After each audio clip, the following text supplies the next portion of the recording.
မင်္ဂလာပါဗျကျွန်တော်ဒီနေ့တင်ပြချင်တာကတော့စိတ်ဝင်စားစရာကောင်းတဲ့မြန်မာသမိုင်းအကြောင်းပဲဖြစ်ပါတယ်မြန်မာနိုင်ငံရဲ့သမိုင်းအစကိုလွန်ခဲ့တဲ့နှစ်ပေါင်း40လောက်ကပုံတောင်ဒေသမှာတွေ့ရှိခဲ့တဲ့အယုတ်ဦးလူဝန်ရဲ့အထောက်အထားတွေအထိပြန်ရှာနိုင်ပါတယ်ဒါပေမဲ့လူယဉ်ကျေးမှုအစောဆုံးထွန်းကားမှုကတော့ကြောက်ခေတ်ဟောင်းကြောက်ခေတ်တစ်နဲ့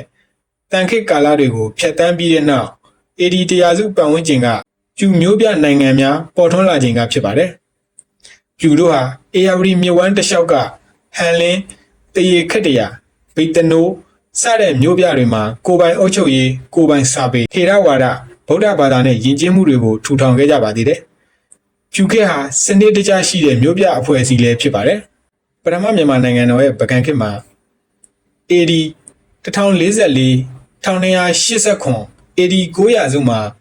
အေယာဝတီမြစ်အနီးကိုရောက်ရှိလာတဲ့မြန်မာလူမျိုးစုများဟာဗကံဒေသမှာအခြေချခဲ့ပါတယ်။17ရာစုနှစ်ရောက်တဲ့အခါမှာအနော်ယထာမင်းကြီးလက်ထက်ဗကံဟာပထမမြန်မာနိုင်ငံတော်အဖြစ်အင်အားအကြီးဆုံးနဲ့အကျယ်ပြန့်ဆုံးအင်ပါယာတစ်ခုကိုတည်ထောင်ခဲ့ပါတယ်။အနော်ယထာမင်းဟာ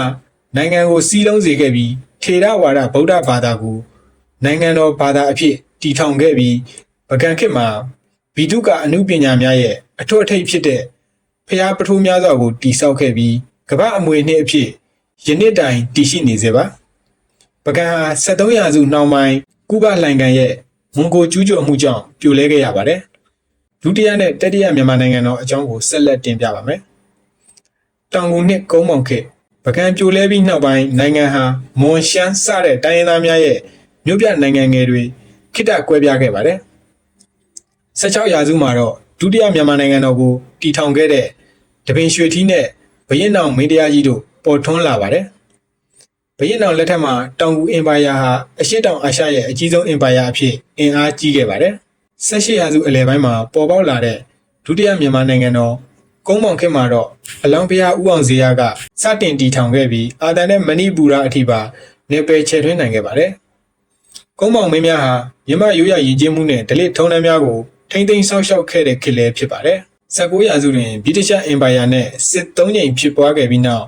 1885ခုနှစ်မှာမြန်မာတနိုင်ငံလုံးကိုဗြိတိရှ်တို့ကသိမ်းယူခဲ့ပါတယ်။ကိုလိုနီနယ်မြေအဖြစ်နှစ်ပေါင်း100ကျော်နေခဲ့ရပြီးဒီကာလဟာမြန်မာလူအဖွဲ့အစည်းအတွက်စီးပွားရေး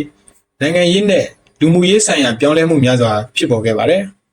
။ဗြိတိရှ်လက်အောက်မှလွတ်လပ်ရေးရရှိဖို့အတွက်ဗိုလ်ချုပ်အောင်ဆန်းဦးဆောင်တဲ့ဖက်စစ်တိုက်ဖျက်ရေးပြည်သူ့လွတ်လပ်ရေးအဖွဲ့ချုပ်ဖဆပလနဲ့တိုင်းရင်းသားခေါင်းဆောင်များစွာဟာစီးလုံးညီညွတ်စွာကြိုးပမ်းခဲ့ကြပါတယ်။နောက်ဆုံးမှာတော့1948ခုနှစ်ဇန်နဝါရီလ4ရက်နေ့မှာ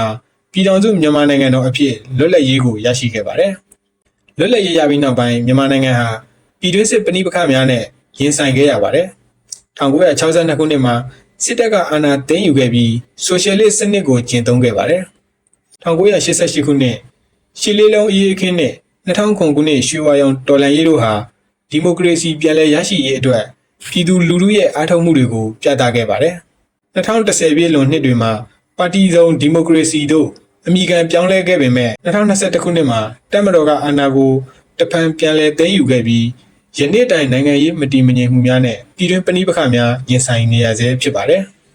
။ဒီတော့မြန်မာနိုင်ငံဟာပြူခေတ်ကစပြီးပကံတောင်ကိုကုန်းမောင်စတဲ့နိုင်ငံတော်ကြီးတွေကိုတည်ထောင်ခဲ့တဲ့ခမ်းနားတဲ့အတိတ်ကိုလိုနီလက်အောက်ခံဘဝနဲ့လွတ်လပ်ရေးအတွက်ရဲဝံ့စွာတိုက်ပွဲဝင်ခဲ့မှုတွေနောက်ပိုင်းနိုင်ငံရေးမတည်ငြိမ်မှုတွေအထိရှုပ်ထွေးပြီးစိန်ခေါ်မှုတွေများပြားတဲ့ခရီးလမ်းတစ်ခုပါပဲမြန်မာနိုင်ငံဟာအနာဂတ်မှာငြိမ်းချမ်းရေးဖွံ့ဖြိုးတိုးတက်ရေးနဲ့တိုင်းရင်းသားစည်းလုံးညီညွတ်ရေးကိုရရှိပြီးတောက်ပတဲ့အနာဂတ်စီဆက်လက်ရှောင်လန်းနိုင်ပါစေလို့ဆုတောင်းရင်းညီကုန်းချုပ်အပ်ပါတယ်ခင်ဗျာ